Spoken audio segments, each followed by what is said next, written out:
Baru saja keluar dari pengadilan agama setelah putusan cerai, mantan suami saya dengan gembira membawa 5 orang dari keluarganya untuk mengambil alih villa seharga 10 miliar rupiah milik saya.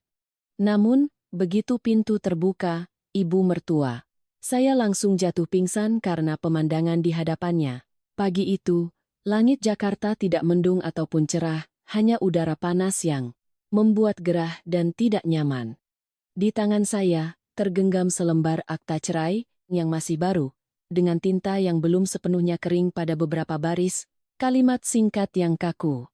Kalimat-kalimat itu mengakhiri lebih dari 10 tahun pernikahan saya dengan Bima. Saya tidak menangis, bahkan tidak punya tenaga lagi untuk bersedih.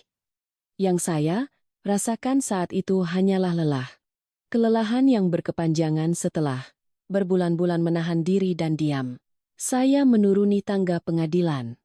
Belum sempat saya menarik napas dalam-dalam, tawa terdengar dari belakang. Bukan tawa sedih, bukan pula tawa yang dipaksakan.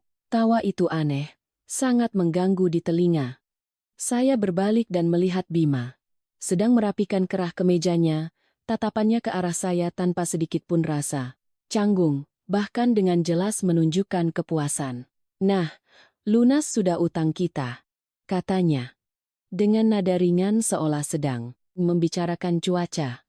"Nanti sore, aku bawa keluarga ke rumah untuk beres-beres villa."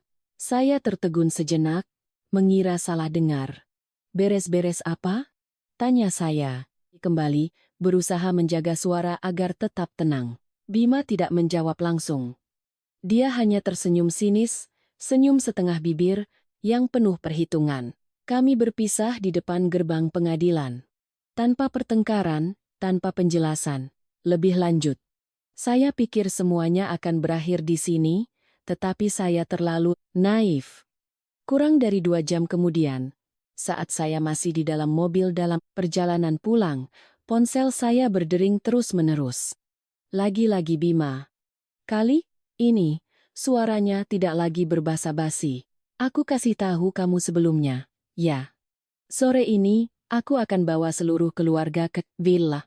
"Seluruh keluarga itu siapa saja?" tanya saya. Meskipun dalam hati saya sudah bisa menebak jawabannya. Bima menyebutkan satu persatu seolah membaca daftar. Ibu, bapak, Mbak Rina, lalu keluarga Dani dan istrinya, Wati. 5 orang, lengkap. Sebelum menutup telepon, dia menambahkan satu kalimat lagi yang terdengar seperti sebuah titah. "Rumah sebesar itu, sayang kalau dibiarkan kosong. Biar keluargaku yang tinggal, di sana biar hangat." Saya mematikan telepon, duduk terdiam di dalam mobil. Saya tidak marah sampai gemetar, juga tidak menangis. Di kepala saya saat itu hanya ada satu pikiran yang sangat jelas. Ternyata bagi mereka, perceraian hanyalah sebuah formalitas. Yang mereka incar dari awal sampai akhir adalah villa itu. Sore itu, tepat seperti yang dikatakan Bima, 5 anggota keluarganya datang ke depan gerbang rumah saya. Tanpa ada yang menyuruh, tatapan mata mereka semua sama. Tatapan para penjarah yang yakin akan segera mengambil alih sesuatu yang mereka anggap sudah menjadi hak mereka. Ibu mertua saya berjalan paling depan. Beliau berpakaian rapi, rambutnya disanggul, langkahnya penuh percaya diri. Beliau menatap gerbang villa dengan sorot mata kemenangan yang tidak ditutup-tutupi. Ayah mertua saya berdiri di belakang, diam, tetapi tatapannya tak kalah menginspeksi. Kakak ipar saya, Rina, melirik ke kanan dan ke kiri, seolah sedang menghitung kamar mana yang akan dia pilih. Pasangan Dani dan Wati membawa beberapa koper, tertawa riang seolah-olah ini sudah menjadi rumah mereka sejak lama. Bima berdiri di tengah-tengah mereka, melipat tangan di dada dan menatap saya dengan wajah penuh keyakinan, seolah ingin mengatakan bahwa segalanya sudah dalam kendalinya. Saya berdiri di hadapan mereka, tanpa berdebat, tanpa membela diri, tanpa bertanya apapun lagi. Saya hanya diam-diam mengeluarkan remote dari saku, menekan tombol untuk membuka gerbang. Gerbang itu perlahan bergeser ke samping. Saat itu, saya bisa mendengar detak jantung saya sendiri. Bukan karena takut, tetapi karena saya tahu, mulai dari detik ini, segalanya tidak akan berjalan sesuai dengan hayalan mereka. Ibu mertua saya melangkah masuk dengan cepat, langkahnya penuh percaya diri. Namun, baru beberapa langkah, saya melihat punggungnya menegang. Beliau berhenti. Mendadak di tengah ruang tamu, wajahnya yang semula puas mendadak pucat pasi. Bibirnya bergetar, matanya terbelalak seolah tidak percaya dengan apa yang ada di hadapannya. Apa? Apa ini? Gagapnya. Sebelum ada yang sempat menjawab, ibu mertua saya terhuyung-huyung, tangannya meraih sandaran sofa, lalu ambruk di tengah ruang tamu. Suasana di dalam rumah seketika membeku. 5 orang itu berdiri di sana, tak ada yang sanggup berkata-kata. Sementara saya hanya berdiri diam menyaksikan pemandangan itu dengan hati yang anehnya tenang. Karena saya tahu betul, mereka datang dengan pikiran akan menerima sebuah rumah, tetapi sebenarnya mereka baru saja melangkahkan kaki ke tempat yang akan membuat seluruh keluarga itu membayar semua perbuatan mereka terhadap saya. Akar dari kesabaran. Jika ada yang bertanya mengapa dulu saya menikahi Bima, saya bisa menjawabnya tanpa berpikir panjang. Bukan karena uang. Sejujurnya, saat saya dan Bima memulai hubungan, kami berdua sama-sama tidak punya apa-apa selain keyakinan naif bahwa jika kita berusaha, hidup akan menjadi lebih baik. Saya bertemu Bima saat kami masih muda, sama-sama karyawan kantoran yang berangkat pagi dan pulang larut malam dengan kelelahan. Bima bukan orang yang pandai bicara, tetapi dia baik, tidak banyak omong, dan pekerja keras. Saat itu, saya hanya berpikir sederhana. Laki-laki yang baik sudah cukup. Miskin atau kaya, semua bisa berubah. Keluarga saya lebih berada daripada keluarga Bima. Itu adalah sebuah fakta. Tapi, saya tidak pernah menganggapnya sebagai sesuatu untuk diperbandingkan atau disombongkan. Sejak pacaran hingga menikah, saya tidak pernah membiarkan Bima atau siapapun di keluarganya merasa minder. Saya hidup sederhana, tidak pamer, dan tidak banyak bicara soal uang. Saya pikir, pernikahan yang dari awal sudah dibebani dengan perhitungan untung rugi, tidak akan bertahan lama. Saat kami menikah, orang tua saya memberi sejumlah uang sebagai modal.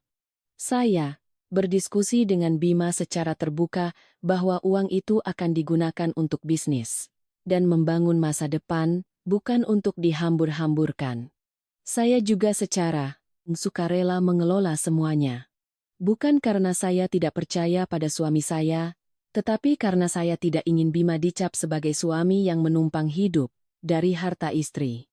Saya ingin dia bisa berjalan dengan kepala tegak di tengah keluarganya. Merasa bahwa ini adalah rumah kami bersama, bukan tempat di mana dia harus merasa canggung. Ibu mertua saya saat itu sangat berbeda dari yang sekarang. Beliau berbicara dengan lembut, selalu tersenyum ramah. Saat pertama kali saya menjadi menantunya, beliau memegang tangan saya dan memuji di depan seluruh kerabat. Punya menantu seperti ini adalah berkah bagi keluarga kami. Saya merasa hangat mendengarnya.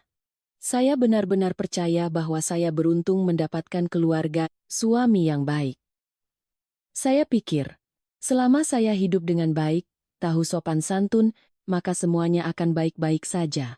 Beberapa tahun setelah menikah, pekerjaan saya semakin mapan dan penghasilan saya meningkat.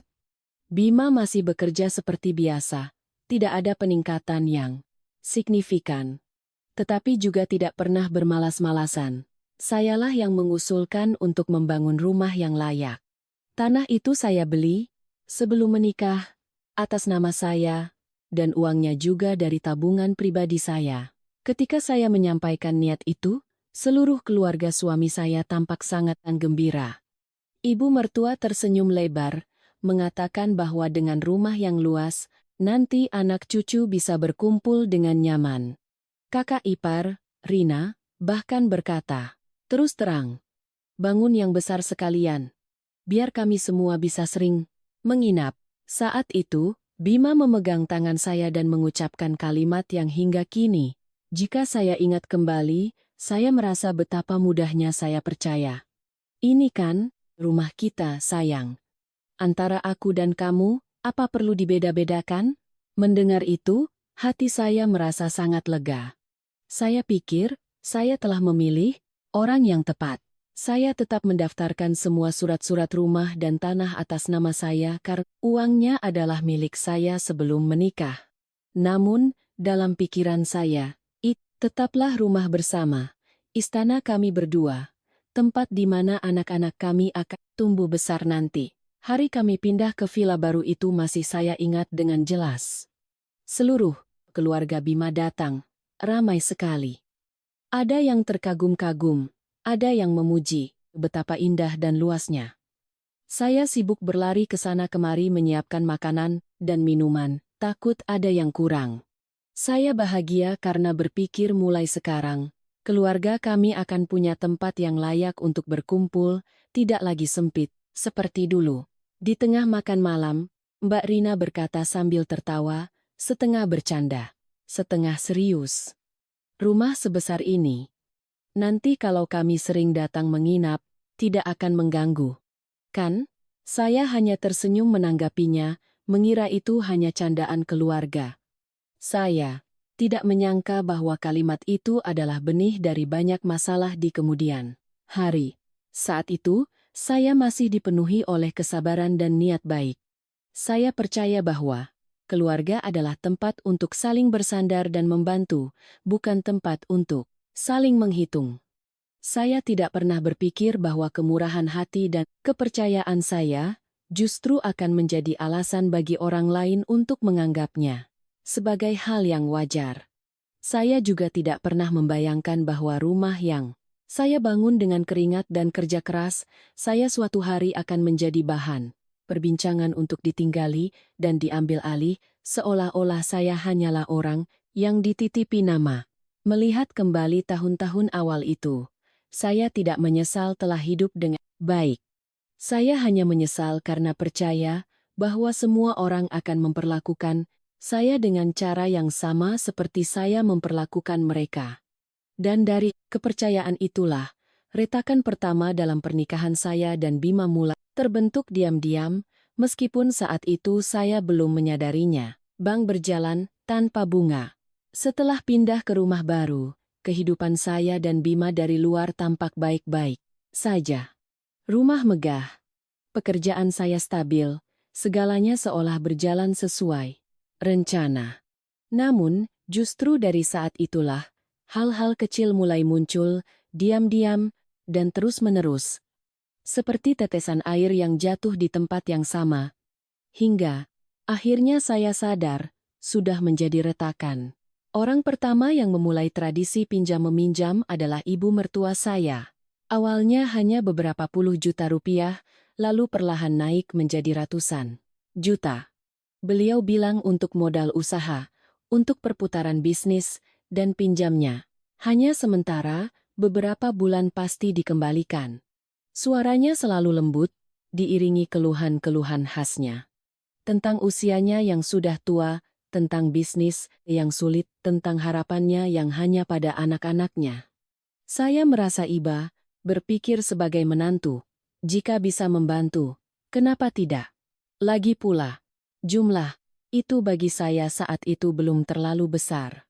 Namun, berkali-kali uang yang dikembalikan selalu kurang. Ketika saya menanyakannya, ibu mertua hanya tersenyum dan berkata, "Nanti ibu tambahi lagi, ya." Saya tidak pernah mendesak, juga tidak mencatatnya. Saya pikir, dengan orang tua, untuk apa terlalu perhitungan? Tetapi, kemudahan yang saya berikan sepertinya dianggap sebagai hal yang wajar. Setelah ibu mertua, giliran kakak ipar, Rina. Dia membuka toko online dan butuh uang untuk stok barang, meminjam sejumlah uang dari saya. Beberapa bulan kemudian, belum juga dikembalikan, dia bilang butuh tambahan modal lagi. Lalu, saat jualannya sepi, dia meminjam uang untuk membayar tagihan kartu kredit. Setiap kali meminjam, kalimat andalannya selalu sama, beberapa bulan juga beres, cook, dek. Saya sudah begitu sering mendengarnya, hingga setiap kali kalimat itu diucapkan, hati saya sedikit mencelos. Tapi, saya tetap mengangguk, saya menasihati diri sendiri, sesama saudara, saling membantu saat sulit adalah hal yang baik. Setiap kali saya memberikan uang, tidak pernah ada surat perjanjian. Bukan, karena saya tidak tahu pentingnya dokumen, tetapi setiap kali saya ragu-ragu, Bima selalu membela mereka. Dia berkata dengan nada penuh pengertian. Kalau kamu ada rezeki, pinjamkan saja ke kakakku. Nanti aku yang ingatkan. Mendengar itu, hati saya luluh lagi. Saya pikir, suami saya sendiri yang bilang begitu. Masa saya harus curiga pada orang yang tidur seranjang dengan saya? Lalu, giliran keluarga Dani dan Wati. Kadang mereka meminjam untuk membeli motor, kadang untuk ganti ponsel agar bisnis lancar, bahkan pernah untuk biaya liburan agar bisa membuka wawasan. Setiap kali, mereka berbicara dengan sangat santai, bahkan tidak lagi canggung. Awalnya, saya memberikan uang dengan perasaan aneh di hati. Perasaan bahwa saya bukan lagi pemberi pinjaman, melainkan seperti orang yang punya kewajiban untuk memberi. Perlahan, saya sadar bahwa saya tidak lagi diminta meminjamkan dalam arti sebenarnya. Melainkan, mereka datang dengan kalimat seperti, aku cuma butuh sekian lagi, nih. Lagi mepet banget, tolong bantu sekali ini lagi, ya. Saya tetap membantu. Tetapi setiap kali, hati saya terasa semakin berat. Saya mulai merasa seperti bank tanpa bunga, tanpa kontrak, tanpa batas waktu, dan tanpa hak untuk menagih. Suatu kali, saya mencoba memberi saran dengan sangat halus. Dengan suara pelan, agar tidak menyinggung siapapun, saya berkata, bagaimana kalau nanti setiap kali pinjam-meminjam, kita catat saja biar jelas dan gampang diingat? Seketika, suasana di meja makan menjadi hening. Ibu mertua meletakkan sendoknya, menatap saya dengan tatapan yang tidak lagi ramah seperti dulu. Beliau berkata, dengan nada yang cukup didengar semua orang, tetapi dingin. Menantu, Kok, perhitungan begitu? Kita ini, kan, keluarga. Kenapa harus sejelas itu? Kalimat itu seperti sember air es yang disiramkan ke wajah saya. Saya tidak bisa berkata apa-apa lagi. Bima yang duduk di samping saya tidak membela, juga tidak menentang ibunya. Dia hanya berkata sekenanya, sudahlah, masalah kecil, jangan dibesar-besarkan. Tetapi, justru keheningan Bima itulah yang membuat saya sadar bahwa sejak kapan saya sudah berdiri sendirian. Sejak saat itu, tatapan keluarga suami kepada saya bukan lagi tatapan berterima kasih seperti di awal. Tatapan itu berubah menjadi pengawasan, kewaspadaan, bahkan sedikit rasa tidak suka. Setiap kali saya menunjukkan keraguan, saya mulai mendengar sindiran. Menantu kalau sudah punya uang, memang suka pelit. Atau jadi menantu, kok tidak mau memikirkan keluarga suami. Saya mendengarnya dengan hati yang semakin berat, tetapi tetap memilih diam. Dalam hati, saya masih mencoba menenangkan diri, mungkin mereka hanya asal bicara, mungkin mereka belum terbiasa dengan cara berpikir saya. Namun, semakin lama, saya semakin sadar bahwa ketidaksengajaan itu hanya berlaku satu arah. Saya memberi dengan sangat mudah. Tetapi begitu saya meminta sedikit kejelasan, saya langsung dicap sebagai orang yang perhitungan dan tidak tahu diri. Uang-uang itu terus mengalir tanpa surat, tanpa janji yang pasti. Dan sejak saat itu, saya mulai memahami satu hal yang sangat menyakitkan di mata keluarga. Suami, saya perlahan bukan lagi seorang menantu, melainkan hanya sumber uang yang bisa mereka andalkan. Ditarik mendekat saat dibutuhkan, dan siap didorong, menjauh saat tidak lagi diperlukan. Benih keserakahan telah tumbuh dari pinjaman-pinjaman yang tampaknya tidak berbahaya itu. Hanya saja, saat itu, saya belum bisa membayangkan akibat yang akan ditimbulkannya pada pernikahan saya. Tamu tak diundang. Jika pinjaman-pinjaman itu mulai membuat saya merasa tidak nyaman, apa yang Terjadi selanjutnya dengan Mbak Rina benar-benar membuat saya sadar bahwa posisi saya di rumah ini perlahan-lahan mulai terhapus. Awalnya, semua terjadi dengan sangat halus. Begitu halus, hingga jika tidak diperhatikan, orang akan menganggapnya sebagai aktivitas keluarga yang normal. Mbak Rina sesekali membawa teman-temannya main ke rumah, katanya hanya untuk mampir melihat rumah baru adiknya. Saya tidak melarang. Rumah sebesar ini, ada tamu datang tentu lebih ramai. Begitu pikir saya. Namun, main itu perlahan tidak lagi hanya beberapa jam atau sehari. Suatu kali, teman Mbak Rina menginap semalam. Lain waktu, mereka tinggal selama beberapa hari, tanpa pemberitahuan, tanpa meminta izin. Saya pulang kerja dan menemukan ada orang asing di rumah. Sandal dan sepatu berserakan di depan pintu, peralatan dapur berantakan. Saya hanya bisa diam-diam membereskannya. Saya masih menasihati diri sendiri, mungkin hanya beberapa hari. Lalu, beberapa hari itu menjadi seminggu penuh. Teman-teman Mbak Rina menjadikan ruang tamu seperti ruang pribadi mereka. TV menyala sepanjang hari, setelah makan piring kotor dibiarkan begitu saja, sampah pun tidak dibuang. Kolam renang di belakang rumah juga menjadi tempat mereka berkumpul, tertawa, terbahak-bahak dari pagi hingga malam. Saya pulang kerja dengan lelah, hanya ingin ketenangan, tetapi begitu membuka pintu, yang saya temui adalah suara tawa dan bau makanan. Rasanya seperti masuk ke sebuah rumah kos, bukan rumah yang, saya bangun dengan uang saya sendiri. Suatu kali, saya pulang lebih awal dari biasanya. Begitu masuk ke ruang tamu, saya melihat seorang teman Mbak Rina sedang berbaring di sofa, kakinya diangkat, kesandaran, tangannya memegang remote TV sambil makan camilan. Melihat saya, dia hanya melirik sekilas, lalu kembali fokus ke layar, tanpa menyapa, tanpa merasa canggung. Saya berdiri di sana selama beberapa detik, tenggorokan saya tercekat. Rumah ini milik saya, tetapi saat itu, saya merasa seperti seorang tamu. Malam itu, saya mengingatkan Mbak Rina dengan sangat halus, berusaha menjaga suasana. Mbak, teman-teman Mbak sudah terlalu lama di sini. Mungkin lain kali, bisa kasih tahu aku dulu biar aku bisa siap-siap. Mendengar itu, Mbak Rina hanya tertawa, tawa yang acuh tak acuh. Memangnya, kenapa? Ini kan rumah adik iparku.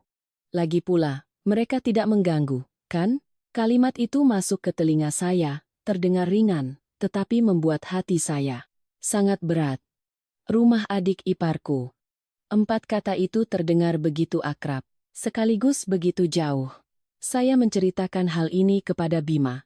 Saya tidak menyalahkan siapapun, hanya berharap dia mengerti dan mau membantu bicara. Tetapi, Bima hanya melambaikan tangannya dan berkata dengan kalimat yang membuat saya terdiam, "Sudahlah, biarkan saja. Mereka, kan, keluarga. Jangan dibesar-besarkan. Nanti malah repot." Setelah berkata begitu, dia kembali sibuk dengan pekerjaannya, seolah-olah apa yang baru saya katakan hanyalah masalah sepele.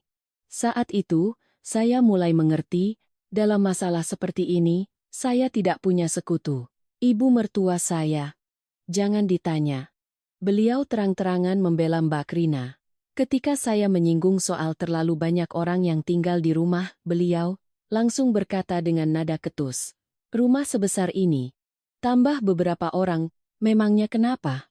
Jadi menantu jangan terlalu kaku, nanti hidupmu tidak akan nyaman. Mendengar itu, hati saya terasa dingin.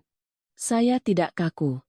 Saya hanya ingin dihormati di rumah saya sendiri. Puncaknya adalah suatu malam ketika saya pulang dari perjalanan dinas. Saat membuka pintu kamar tidur, saya terkejut melihat barang-barang saya berantakan. Lemari pakaian saya sebagian dipindahkan, sprei tempat tidur diganti dengan yang lain. Setelah saya tanyakan, baru saya tahu bahwa Mbak Rina telah seenaknya memindahkan kamar saya, memberikan kamar tidur utama yang paling bagus dan luas untuk temannya. Sementara barang-barang saya dipindahkan ke kamar yang lebih kecil di sebelahnya. Tidak ada yang bertanya kepada saya. Tidak ada yang merasa perlu meminta izin. Untuk pertama kalinya selama menjadi menantu, saya bereaksi. Saya tidak berteriak, tetapi suara saya menjadi kaku.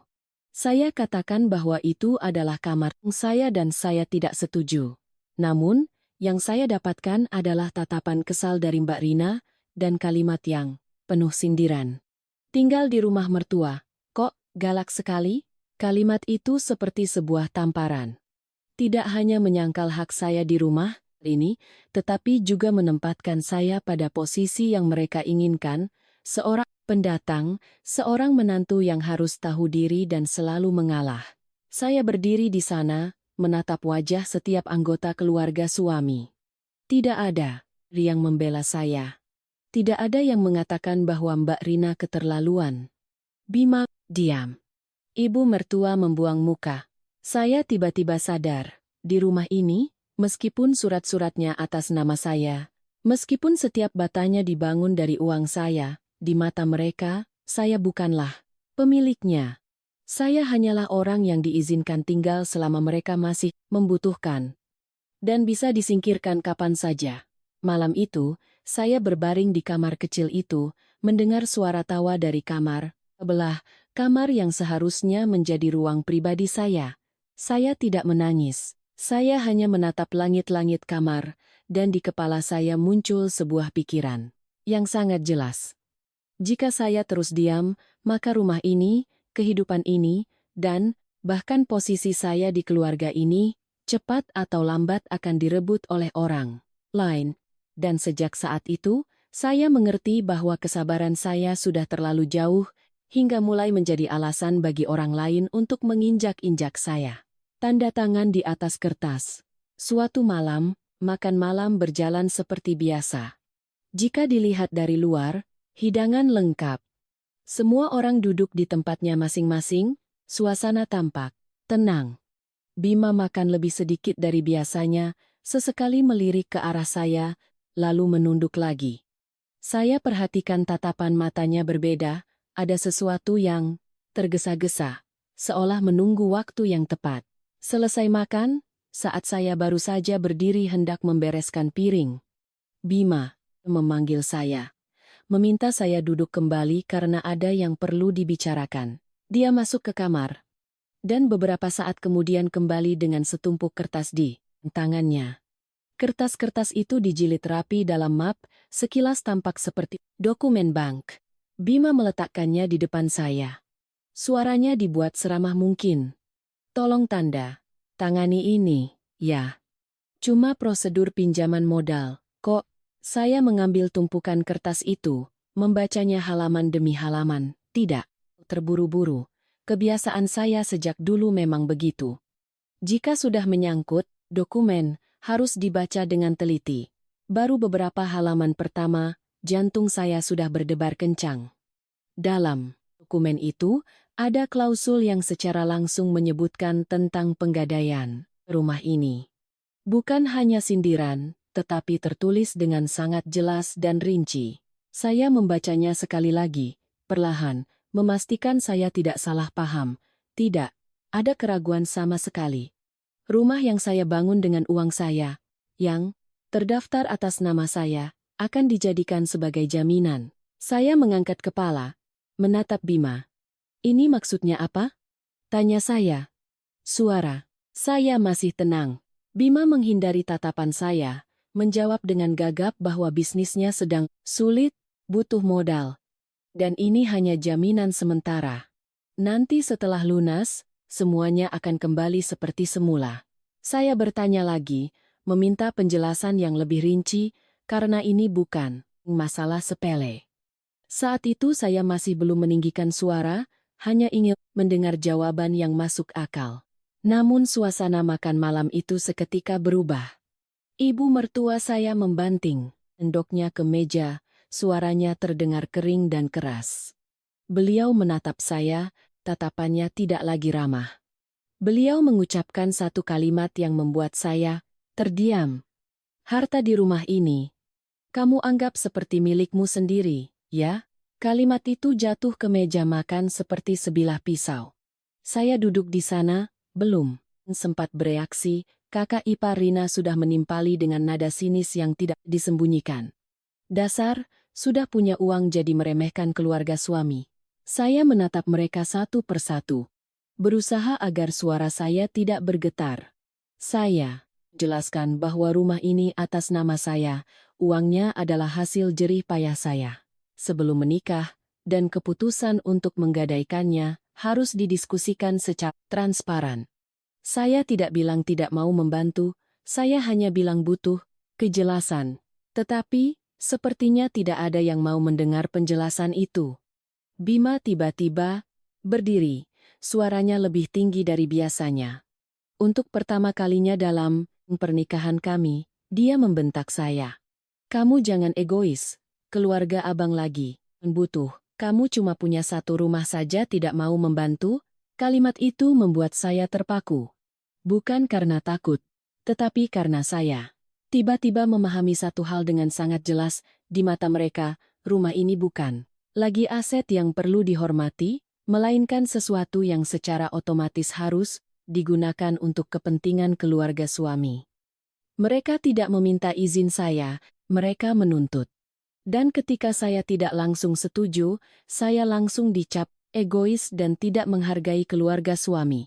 Saya duduk di sana, mendengarkan semua tuduhan dan kata-kata kasar yang datang bertubi-tubi. Ibu mertua bilang saya tidak punya perasaan, kakak ipar bilang, saya perhitungan, dan Bima terus-menerus menekankan bahwa dia sedang tertekan, dan saya tidak mengerti posisinya.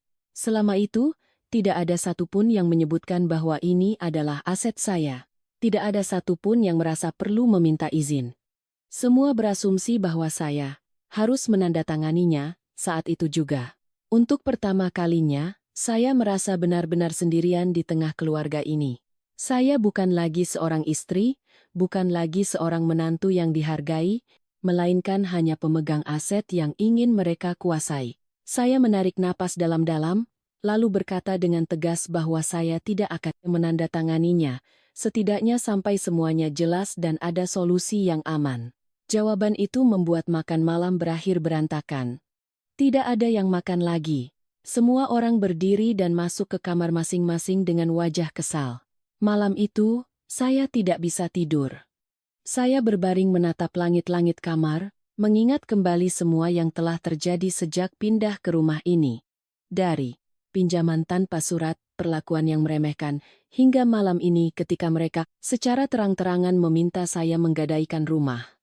Saya tiba-tiba sadar, jika hari ini saya menandatanganinya, besok mungkin saya akan kehilangan segalanya. Dan saat itu terjadi, tidak ada satupun dari mereka yang bertanggung jawab. Keesokan paginya, saya mulai melakukan sesuatu yang tidak pernah terpikirkan sebelumnya. Saya mengumpulkan semua dokumen asli rumah dan aset lainnya, membuat salinannya, dan menyimpannya di tempat yang aman. Saya tidak memberitahu siapa pun, saya juga tidak membuat keributan. Saya hanya diam-diam mempersiapkan diri, seperti seseorang yang sudah melihat badai akan datang. Dan sejak malam itu, ketika tumpukan kertas itu diletakkan di depan saya, ketika kata-kata kasar itu diucapkan, saya tahu betul bahwa pernikahan ini cepat atau lambat akan berakhir. Hanya saja, bagaimana cara berakhirnya, dan siapa yang akan membayar harga atas semua perhitungan ini. Saat itu saya belum ingin menjawabnya. Bau parfum asing. Setelah malam di mana saya menolak menandatangani surat gadai rumah, suasana di keluarga berubah drastis. Tidak ada lagi sapaan basa-basi, tidak ada lagi makan malam dengan obrolan yang dipaksakan. Yang ada hanyalah keheningan yang berat, seolah ada dinding tak kasat mata yang dibangun di antara saya dan Bima. Dia tidak lagi berdebat atau mencoba menjelaskan, dia hanya menghindar. Obrolan kami yang sudah jarang menjadi semakin langka, dan jika terpaksa harus bicara. Suaranya dingin dan singkat, seolah saya adalah orang asing. Saya menyadari perubahan itu dengan sangat cepat. Ponsel Bima mulai dipasangi kata sandi baru. Dulu, dia tidak pernah peduli dengan hal itu. Bahkan sering meletakkan ponselnya sembarangan di rumah. Tapi sejak saat itu, ponselnya selalu menempel di sisinya, bahkan saat ke kamar mandi. Suatu kali, saya tidak sengaja memegangnya, dan dia langsung merebutnya kembali dengan tatapan kesal. Saya tidak berkata apa-apa, hanya meletakkan ponsel itu kembali. Tetapi di dalam hati, saya mulai tumbuh rasa tidak nyaman yang sangat jelas. Bima juga mulai pulang lebih malam. Awalnya alasannya lembur, lalu ada pertemuan dengan klien yang berkepanjangan. Suatu hari dia pulang hampir tengah malam, pakaiannya rapi. Sama sekali tidak terlihat seperti orang yang baru saja bekerja keras seharian. Saya mencium bau parfum aneh di kerah bajunya, bukan aroma yang biasa ada di rumah. Ketika saya bertanya, dia mengerutkan kening dan membentak dengan kalimat yang kemudian sering saya dengar, "Kamu bisa tidak berhenti." Curiga? Kalimat itu seperti alasan yang sudah disiapkan. Setiap kali saya membuka mulut, dia akan melemparkannya untuk menghentikan pembicaraan. Sementara Bima semakin menjauh, keluarga mertua justru semakin percaya diri di rumah ini. Ibu mertua mulai seenaknya mengajak kenalan datang untuk melihat-lihat rumah. Katanya untuk referensi membangun rumah. Beliau tidak pernah bertanya atau memberitahu saya sebelumnya. Saya pulang kerja dan menemukan ada orang asing yang duduk sambil menunjuk-nunjuk ke seluruh penjuru rumah. Rasa tidak nyaman semakin menjadi, tetapi saya tetap berusaha menahan diri. Kakak ipar, Rina, secara terang-terangan pamer kepada teman-temannya bahwa ini adalah rumah adiknya dan keluarganya akan segera menetap di sini. Kalimat-kalimat itu saya dengar lebih dari sekali. Dan setiap kali mendengarnya, hati saya semakin berat. Saya mulai mencatat semuanya. Bukan karena saya suka perhitungan, tetapi karena saya perlu menjaga kewarasan saya. Saya mencatat tanggal kapan ibu mertua membawa orang datang, apa yang dikatakan Rina, dan kapan Bima pulang terlambat. Hal-hal yang dulu saya anggap sepele, kini saya lihat dengan cara yang berbeda. Saya sadar, ketika orang lain sudah tidak menghargai batasan, keheningan saya hanya akan membuat mereka melangkah lebih jauh. Suatu sore, saat sedang membersihkan ruang kerja Bima, saya menemukan setumpuk struk hotel. Kertas-kertas tipis itu membuat tangan saya terasa dingin. Tanggal pada struk-struk itu tidak cocok dengan jadwal perjalanan dinas manapun yang pernah Bima sebutkan. Nama hotelnya juga bukan tempat yang biasa dia tinggali. Saat keluar kota, saya memegang tumpukan struk itu, berdiri terdiam cukup lama. Di kepala saya, tidak ada teriakan atau drama seperti di film-film, yang ada hanyalah keheningan yang mencekik. Saya meletakkan kembali tumpukan struk itu ke tempatnya, tidak membuat keributan, tidak langsung menanyakannya. Saya mengerti betul satu hal, ketika seorang pria mulai selingkuh, dia tidak hanya mengkhianati perasaan, tetapi juga sudah menyiapkan jalan keluar untuk dirinya sendiri. Tindakan Bima belakangan ini, dari keinginannya menggadaikan rumah, sikap dinginnya, hingga pulang malam dengan bau aneh, semuanya saling terkait, membentuk sebuah gambaran yang tidak lagi ingin saya pungkiri. Malam itu, Bima pulang terlambat seperti biasa. Saya menatapnya, pria yang pernah menjadi suami saya, tetapi terasa begitu asing. Saya bertanya dengan sangat sederhana, tanpa nada menuduh, "Apa ada yang ingin kamu bicarakan denganku?" Bima menatap saya, matanya menghindar, lalu menjawab singkat, "Tidak ada." Jawaban yang singkat dan dingin itu justru menjadi jawaban yang paling jelas untuk semua keraguan saya. Sejak hari itu, saya tidak lagi berharap Bima akan berubah. Saya tidak lagi memeriksa ponselnya, tidak lagi mengawasi setiap langkahnya. Sebaliknya, saya fokus pada urusan saya sendiri, pada pekerjaan, dan pada dokumen-dokumen hukum yang sudah saya simpan dengan baik. Saya sadar bahwa jika perasaan sudah retak, sampai sejauh ini, sulit untuk diperbaiki. Yang lebih penting sekarang bukanlah mempertahankan seseorang yang sudah berubah hati, melainkan menjaga diri agar tidak jatuh ke posisi yang lemah. Hari-hari itu, saya tinggal serumah dengan Bima, tetapi rasanya seperti dua orang asing, masing-masing dengan dunianya sendiri, dengan perhitungannya sendiri. Saya tidak lagi berbagi, tidak lagi bertanya, dan tidak lagi berharap. Di dalam hati saya, sebuah pintu telah tertutup dengan sangat pelan, tanpa suara, tetapi tegas. Saya tahu pernikahan ini sudah berada di titik yang tidak bisa diselamatkan, dan apa yang akan terjadi selanjutnya tidak lagi sesederhana. Masalah perasaan antara suami dan istri. Pemandangan di pusat perbelanjaan. Sore itu, saya tidak punya niat untuk mengikuti atau mencurigai siapapun. Saya hanya mampir ke sebuah pusat perbelanjaan di dekat Jakarta Selatan untuk membeli beberapa perlengkapan kantor. Pekerjaan saya sedang banyak. Pikiran saya sibuk dengan dokumen dan rencana-rencana yang sangat nyata. Saya tidak menyangka akan bertemu Bima di sana, apalagi pertemuan itu akan menjadi akhir dari semua keraguan saya. Saya melihat Bima dari kejauhan. Dia berdiri di depan sebuah butik fashion, postur tubuhnya sangat saya kenal, tetapi tatapan matanya tidak lagi sama. Di sampingnya, ada seorang wanita muda. Mereka tidak bergandengan tangan atau menunjukkan kemesraan yang berlebihan, tetapi jarak di antara mereka cukup dekat untuk membuat saya mengerti bahwa itu bukan hubungan biasa. Tatapan yang mereka berikan satu sama lain sangat berbeda. Itu adalah tatapan orang-orang yang sedang menjalin hubungan, tidak perlu dipamerkan, tetapi cukup jelas. Wanita itu berpakaian elegan, riasannya tipis namun berkelas, penampilannya penuh percaya diri. Dia berjalan menuju sebuah mobil mewah yang terparkir di dekatnya. Bima membukakan pintu untuknya, tersenyum dan berbicara dengan lembut.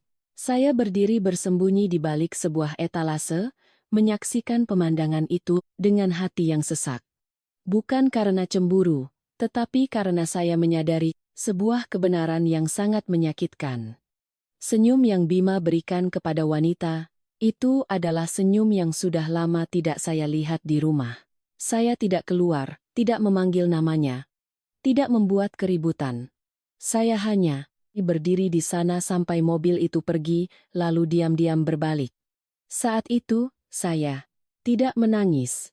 Di dalam hati saya ada kekosongan yang aneh, begitu kosong, hingga semua emosi seolah tertekan, yang tersisa hanyalah kewarasan yang dingin. Malam itu, Bima pulang seperti biasa.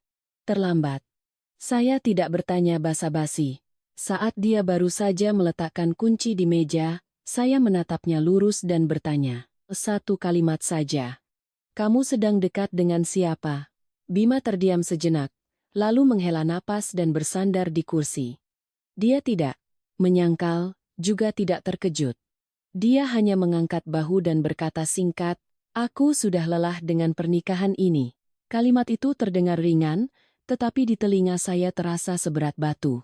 Saya bertanya lagi.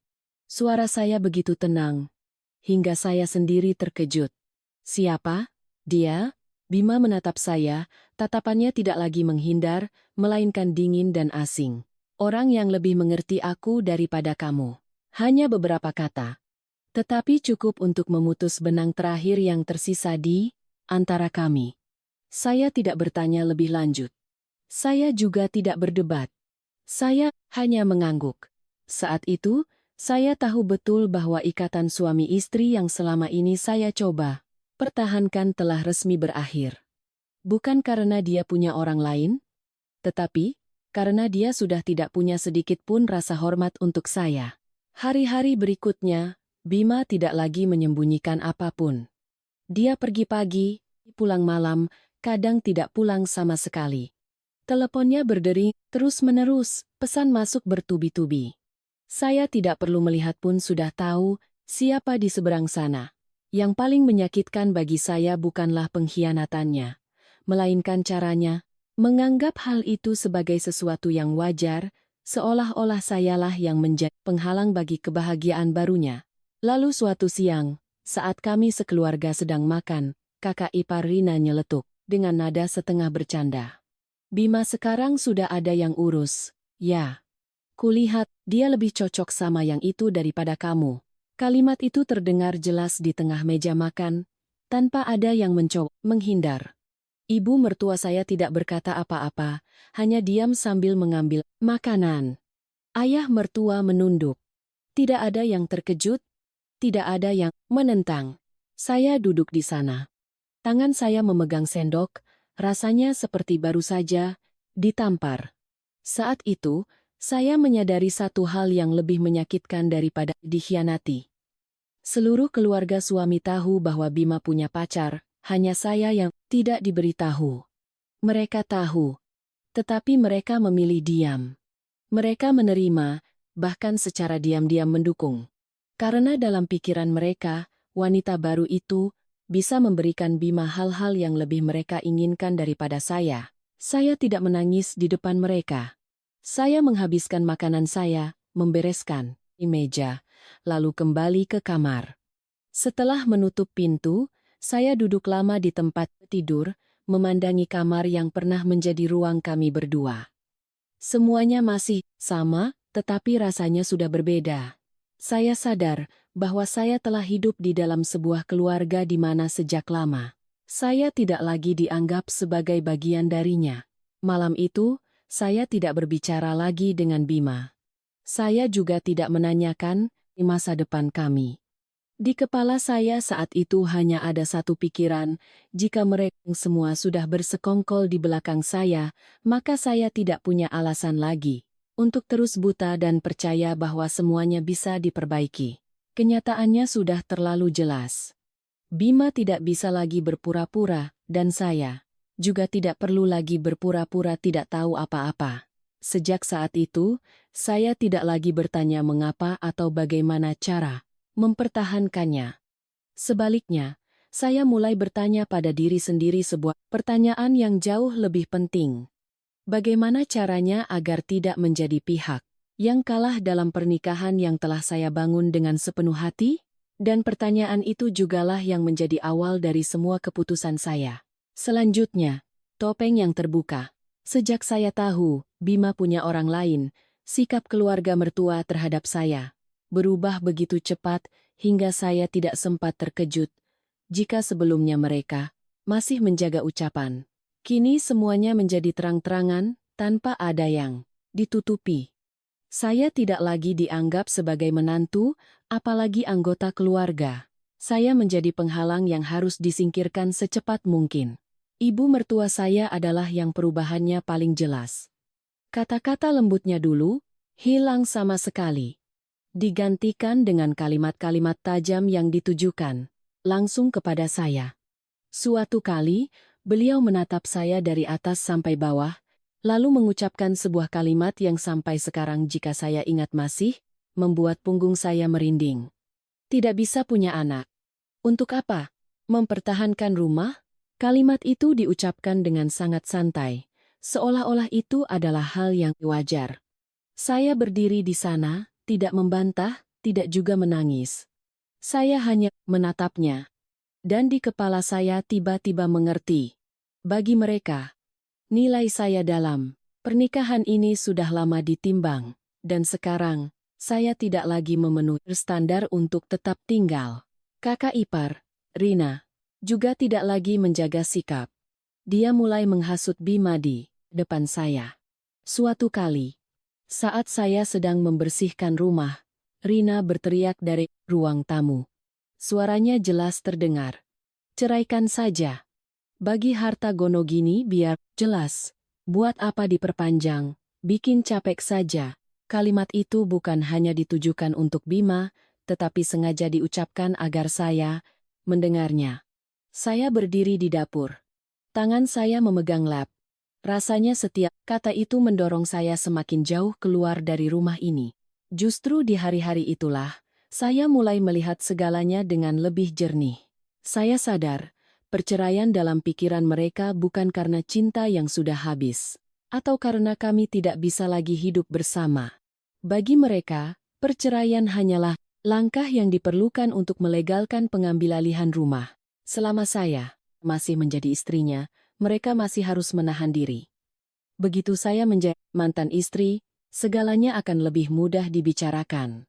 Bima berkali-kali menyarankan agar kami berdamai saja. Dia berkata dengan nada lelah, "Bagaimana kalau kita duduk berdua, selesaikan baik-baik saja, tidak usah ke pengadilan." Saya mendengar dengan jelas. Di balik kata-katanya itu bukan keinginan untuk menyelesaikan masalah dengan damai, melainkan ketidaksabaran. Dia takut jika prosesnya berlarut-larut, rencananya tidak akan berjalan sesuai keinginannya. Saya menatap Bima, pria yang pernah menjadi suami saya, tetapi terasa begitu asing. Saya menjawab dengan tegas bahwa saya tidak mau ada kesepakatan lisan, tidak mau ada pembagian yang tidak jelas. Dan jika memang harus bercerai, semuanya harus sesuai dengan hukum yang berlaku. Jawaban itu membuat sifat asli Bima terlihat. Dia tidak lagi bisa mempertahankan ketenangan palsunya. Kata-katanya mulai menyalahkan dan penuh amarah. Suatu kali, dalam sebuah pertengkaran, Bima berteriak di depan wajah saya. "Semua ini karena kamu serakah." Saya mendengarnya dan tertawa dalam hati. Pria yang berselingkuh justru menyalahkan istrinya yang tidak mau menyerahkan rumahnya sebagai orang yang serakah. Logika seperti inilah yang hanya muncul ketika rencana seseorang terhalang. Hari-hari itu, suasana di rumah begitu berat hingga saya hanya ingin cepat-cepat berangkat kerja dan pulang selarut mungkin. Tetapi, alih-alih terbawa emosi, saya mulai melakukan sesuatu yang sangat konkret. Saya diam-diam menghubungi seorang pengacara tanpa memberitahu siapapun. Saya membawa semua dokumen terkait rumah, mulai dari akta jual beli tanah, IMB, hingga bukti-bukti bahwa sumber dananya adalah harta saya sebelum menikah. Saya duduk di kantor pengacara, mendengarkan setiap analisis dan penjelasan hukum. Untuk pertama kalinya setelah berbulan-bulan, pikiran saya terasa jernih kembali. Setelah memeriksa semua dokumen, pengacara itu menatap saya dan berkata dengan tegas, "Rumah ini, mereka tidak punya hak sama sekali." Hanya satu kalimat singkat itu, tetapi rasanya seperti beban berat di pundak, saya terangkat. Saya tidak merasa gembira atau puas. Saya hanya merasa kembali berdiri di posisi yang seharusnya menjadi milik saya. Saya tidak lagi berada di pihak yang lemah. Tidak lagi harus bertahan dari ancaman atau sindiran. Sejak saat itu, saya mengerti bahwa apa yang dilakukan keluarga mertua bukan lagi sekadar konflik keluarga. Itu adalah sebuah rencana yang jelas, terstruktur, dan perceraian dalam skenario mereka hanyalah selembar kertas untuk mengambil apa yang mereka incar sejak awal. Menyadari hal itu, saya tidak lagi takut.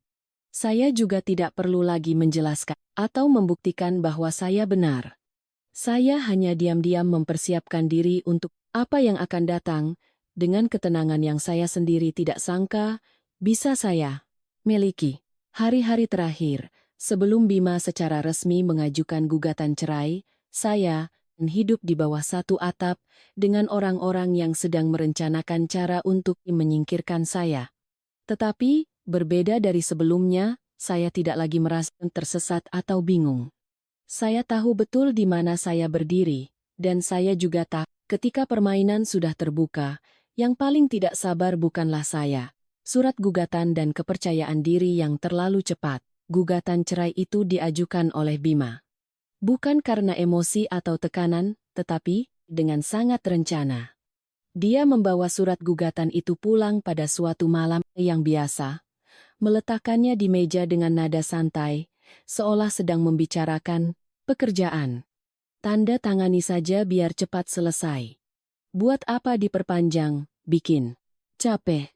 Tatapan Bima saat itu tidak lagi menghindar, juga tidak lagi berpura-pura kasihan. Itu adalah tatapan seseorang yang yakin sudah memenangkan pertarungan. Keyakinan Bima dan keluarganya bukan tanpa alasan. Dalam pikiran mereka, semuanya sudah diperhitungkan. Rumah ini dibangun selama masa pernikahan, dan saya sudah tinggal bersama keluarga suami selama bertahun-tahun. Mereka yakin, pengadilan pasti akan membagi dua harta itu. Bima tidak mengatakannya secara langsung, tetapi saya bisa mendengarnya dari setiap kata-katanya. "Hukumnya memang begitu," katanya dengan nada yakin. Kepercayaan diri itu didukung penuh oleh ibu mertua saya. Beliau tidak lagi basa-basi. Di depan saya, beliau berkata dengan lantang, pengadilan pasti akan memberikan setengahnya untuk keluarga kami. Tidak mungkin kamu bisa ambil semuanya. Kalimat itu diucapkan dengan sangat tegas, seolah itu adalah kebenaran mutlak yang tidak perlu diperdebatkan. Saya hanya mengangguk mendengarnya. Bukan karena setuju, tetapi karena saya tahu, saat ini, berdebat tidak ada gunanya. Sikap tenang saya justru membuat mereka semakin yakin bahwa saya sudah pasrah. Sejak Bima mengajukan gugatan, sikapnya berubah total. Dia tidak lagi menyembunyikan apapun. Dia pergi pagi, pulang larut malam, bahkan kadang tidak pulang sama sekali. Teleponnya selalu sibuk, pesan masuk terus-menerus. Bima tidak lagi merasa perlu menjelaskan apapun kepada saya. Dia menganggap perceraian ini sudah pasti, tinggal menunggu tanggal sidang untuk menyelesaikan formalitas dan membagi harta. Wanita yang dekat dengan Bima juga mulai sering muncul. Dia tidak lagi sembunyi-sembunyi. Suatu kali, di siang hari, dia datang ke rumah, langsung masuk ke kamar tidur dan mengambil barang-barang Bima. Saya berdiri di ruang tamu, mendengar suara koper diseret, suara lemari dibuka, rasanya seperti sedang menyaksikan adegan yang aneh. Rumah ini masih tempat tinggal saya, tetapi saya seolah tidak terlihat. Tidak ada yang bertanya kepada saya, tidak ada yang merasa perlu menjelaskan. Wanita itu menatap saya sekilas dengan tatapan dingin, lalu pergi. Seolah-olah, saya hanyalah penghalang terakhir yang perlu disingkirkan dari kehidupan baru mereka. Saya tidak membuat keributan, saya juga tidak mencegahnya. Saya sadar, ketika seseorang sudah bertindak sejauh itu, semua upaya untuk mempertahankan atau bereaksi hanya akan membuat saya terlihat lebih lemah. Sebaliknya, saya diam-diam mulai membereskan barang-barang pribadi saya. Saya mengumpulkan semua yang benar-benar milik saya, kenang-kenangan, dokumen, dan surat-surat penting. Saya memindahkan semuanya ke tempat yang aman, tempat yang tidak diketahui oleh keluarga suami. Saya melakukannya diam-diam, sedikit demi sedikit, tanpa menunjukkan tanda-tanda bahwa saya sedang mempersiapkan sesuatu. Selama masa tunggu sidang, suasana di rumah terasa berat, tetapi anehnya tenang. Bima jarang bicara dengan saya. Ibu mertua menganggap saya sudah tidak ada artinya. Dan kakak ipar Rina sesekali melirik saya dengan tatapan puas yang tidak bisa disembunyikan. Saya mengerti, dalam pikiran mereka, saya adalah orang yang akan segera pergi. Orang yang akan kehilangan segalanya, jadi tidak perlu lagi dipedulikan. Sidang di pengadilan agama berjalan lebih cepat dari yang mereka bayangkan. Tidak ada perdebatan sengit, tidak ada drama. Semuanya berjalan sesuai prosedur hukum. Saya duduk di sana, mendengarkan setiap pertanyaan dan penjelasan dengan tenang. Bima duduk di seberang. Tampak sangat percaya diri. Sesekali melirik. Saya seolah ingin melihat reaksi saya. Dia yakin, begitu masuk ke pembahasan, harta gono gini, saya tidak akan bisa setenang itu lagi. Ketika hakim mulai membacakan bagian tentang harta bersama, saya menatap Bima. Awalnya, raut wajahnya masih biasa saja. Tetapi setelah beberapa kalimat, saya melihat perubahan yang jelas. Sudut bibirnya menegang, tatapan matanya mulai goyah. Kepercayaan diri yang tadi begitu kuat perlahan lenyap, digantikan oleh kebingungan yang belum pernah saya lihat darinya. Saya tidak merasa senang, juga tidak menunjukkan kemenangan. Saya hanya duduk, diam mendengarkan, seperti seseorang yang sudah tahu hasil akhir dari sebuah permainan kartu. Sidang berakhir dengan cepat. Bima melangkah keluar dengan wajah yang tidak lagi puas seperti saat mengajukan gugatan. Tetapi saya tahu, itu bukanlah pukulan terbesar baginya. Apa yang terjadi di ruang sidang hari itu hanyalah permulaan. Apa yang menanti di depan. Sesuatu yang Bima dan keluarganya tidak pernah bayangkan. Itulah yang akan membuat mereka benar-benar sadar bahwa kepercayaan diri yang datang terlalu cepat akan dibayar dengan harga yang sangat mahal. Pintu yang terbuka ke arah yang salah. Keluar dari pengadilan hari itu, saya melihat sesuatu yang sangat jelas. Bima tersenyum. Bukan senyum yang dipaksakan dari orang yang baru saja mengakhiri pernikahannya, melainkan senyum lega yang tulus. Dia merapikan kerah kemejanya, berdiri tegak, dan melirik ke arah saya dengan tatapan puas, seolah-olah segalanya akhirnya berjalan sesuai dengan rencananya. Saya bisa melihat dengan jelas perasaan itu di wajah Bima. Perasaan seseorang yang yakin telah memenangkan segalanya. Bima tidak banyak bicara dengan saya setelah sidang. Dia hanya menoleh ke arah keluarganya dan berkata dengan suara pelan, namun cukup untuk saya dengar, "Sore ini kita pindah, tidak perlu menumpang lagi." Kalimat itu diucapkan dengan sangat santai dan yakin, seolah-olah villa itu sudah menjadi milik mereka sejak lama. Saya berdiri di sana tanpa bereaksi, tanpa membantah. Saya hanya diam-diam, membereskan dokumen saya lalu melangkah keluar. Keheningan saya justru membuat mereka semakin percaya diri. Begitu keluar dari gerbang pengadilan, ibu mertua, saya langsung menelepon seorang kenalan dengan suara yang tidak bisa menyembunyikan kegembiraannya. Saya samar-samar mendengar kalimat-kalimat pamer. Iya, sebentar lagi pindah ke rumah baru. Atau akhirnya kembali juga. Suaranya penuh semangat, seolah baru saja memenangkan pertempuran besar. Kakak ipar, Rina, berdiri di sudut lain sambil menelepon teman-temannya, tertawa. Riang. Dia sibuk membicarakan rencana menata kamar, memilih kamar yang paling bagus dan luas. Pasangan Dani dan Wati juga tidak ketinggalan. Mereka berbisik-bisik merencanakan renovasi interior, mengganti gorden, dan membeli sofa baru yang sesuai selera mereka. Semua pemandangan itu terjadi tepat di depan mata saya. Begitu jelas dan hidup, hingga saya merasa seperti sedang menonton sebuah drama di mana semua pemainnya sudah yakin dengan akhir ceritanya. Tidak ada yang bertanya pada saya, tidak ada yang peduli dengan perasaan saya. Di mata mereka, saya hanyalah orang yang akan segera meninggalkan rumah itu, pihak yang kalah yang harus menerima kenyataan. Saya diam sepanjang perjalanan dari pengadilan ke rumah. Bima mengemudi di depan, diikuti oleh 2 mobil keluarganya di belakang. Suasananya begitu riang. Saya tahu. Di kepala mereka saat itu, villa itu sudah selesai dibagi-bagi, setiap orang sudah punya bagiannya masing-masing. Dan keheningan saya, mereka artikan dengan sangat sederhana.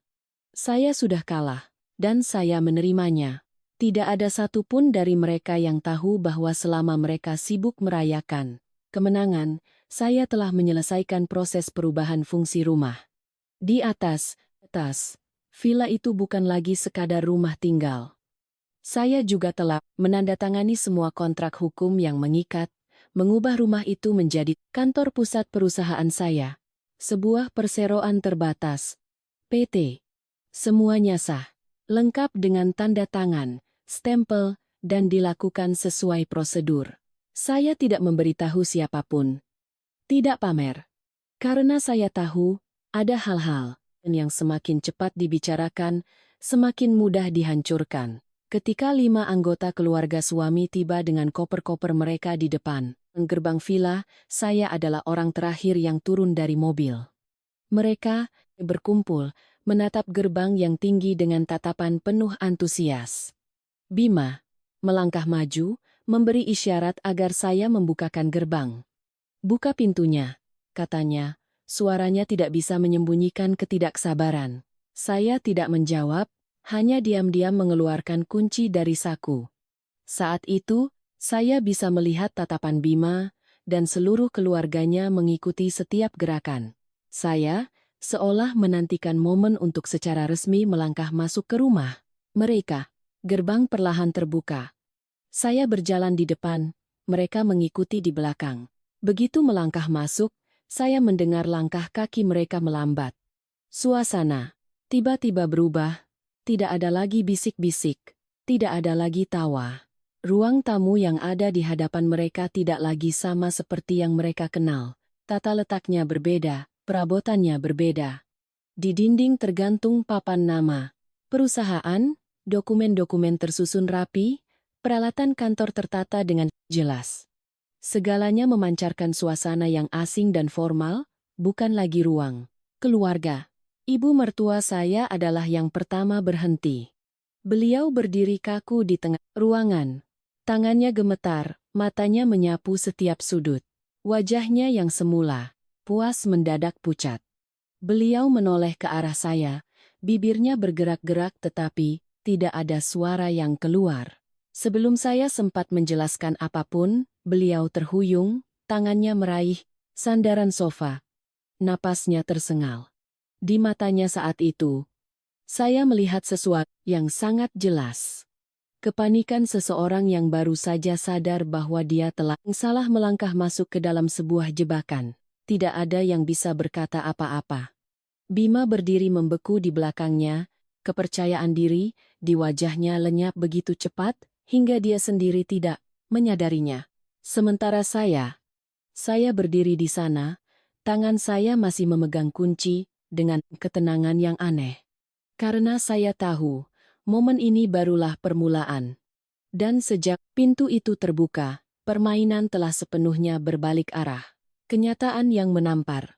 Begitu pintu utama terbuka sepenuhnya, kelima anggota keluarga mantan suami saya terpaku. Tanpa diperintah, langkah mereka serempak melambat, seolah baru saja melewati sebuah batas yang tidak pernah mereka bayangkan. Ruang tamu di hadapan mereka bukan lagi ruang keluarga yang hangat, tempat makan, malam bersama, menonton TV, atau berkumpul dengan ramai. Yang ada adalah pemandangan yang sama sekali berbeda. Meja-meja kerja tersusun rapi, komputer menyala. Tumpukan berkas tertata dengan baik. Sebuah papan nama perusahaan tergantung di dinding utama, memancarkan cahaya putih yang dingin dan formal, khas sebuah kantor. Ibu mertua saya berdiri di tengah ruangan, tangannya terkulai lemas, bibirnya bergetar. Beliau memandang berkeliling, seolah mencari sesuatu yang dikenalnya, tetapi semakin dicari, semuanya terasa semakin asing. Setelah hening yang cukup lama, barulah beliau bisa mengeluarkan beberapa kata yang terputus-putus. Ini apa? Suaranya tidak lagi terdengar sombong seperti saat di depan gerbang. Yang terdengar adalah kepanikan seseorang yang baru saja menyadari bahwa semua perhitungannya telah hancur. Saya berdiri beberapa langkah darinya, tidak terburu-buru, tidak juga menghindar. Saya berkata perlahan, cukup jelas agar setiap kata terdengar oleh semua orang. Mulai kemarin, tempat ini adalah kantor pusat perusahaan saya. Begitu kalimat itu selesai, suasana di ruangan terasa membeku. Ayah mertua saya mengerutkan kening. Kakak ipar Rina mulutnya ternganga. Sementara Dani dan Wati saling berpandangan dengan wajah bingung. Bima adalah yang pertama bereaksi. Dia melangkah maju, suaranya meninggi, penuh amarah. Kamu gila? Ini rumah. Saya menatap lurus ke arah Bima, tidak meninggikan suara, tidak juga berdebat. Saya hanya memberi isyarat ke arah meja kerja, lalu membuka tas dan mengeluarkan setumpuk dokumen yang sudah saya siapkan. Ini surat izin usaha, ini kontrak sewa kantor, dan ini semua dokumen hukum terkait. Semuanya sah. Saya meletakkan setiap lembar kertas di atas meja, gerakannya lambat namun tegas. Kakak ipar Rina, wajahnya kini pucat pasi. Tapi rumah ini gagapnya. Saya memotong kalimatnya sebelum selesai. Suara saya tetap datar, tidak bergetar. Rumah ini atas nama saya, dan mulai sekarang, fungsinya adalah untuk pekerjaan. Saya tidak menjelaskan lebih lanjut. Apa yang perlu dikatakan sudah cukup. Tidak ada yang berbicara lagi. Keheningan menyelimuti ruangan, begitu berat, hingga saya bisa mendengar suara pendingin ruangan yang berdesis.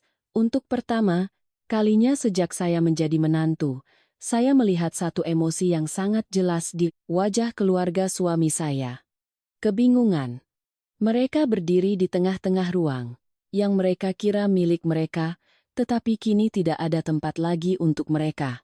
Tidak ada sofa yang biasa mereka duduki, tidak ada kamar untuk dibagi-bagi, tidak ada lagi perasaan pulang seperti yang mereka bayangkan. Ibu mertua saya menoleh ke arah Bima, tatapannya penuh tuduhan dan kepanikan, seolah bertanya, mengapa semua ini bisa terjadi? Bima hanya diam, bibirnya terkatup rapat. Matanya melirik tumpukan kertas di meja, lalu kembali menatap saya, tetapi tidak ada kata yang keluar. Saya tahu, di kepalanya saat ini, dia sedang mencoba menyatukan kepingan-kepingan informasi untuk memahami apa yang sedang terjadi. Tetapi, semakin dicoba, semakin dia bingung.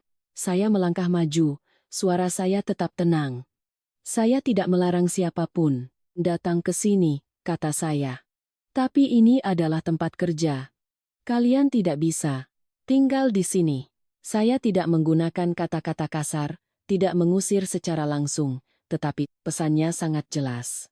Ini bukan lagi rumah yang bisa mereka masuki seenaknya, atur, dan kuasai seperti sebelumnya.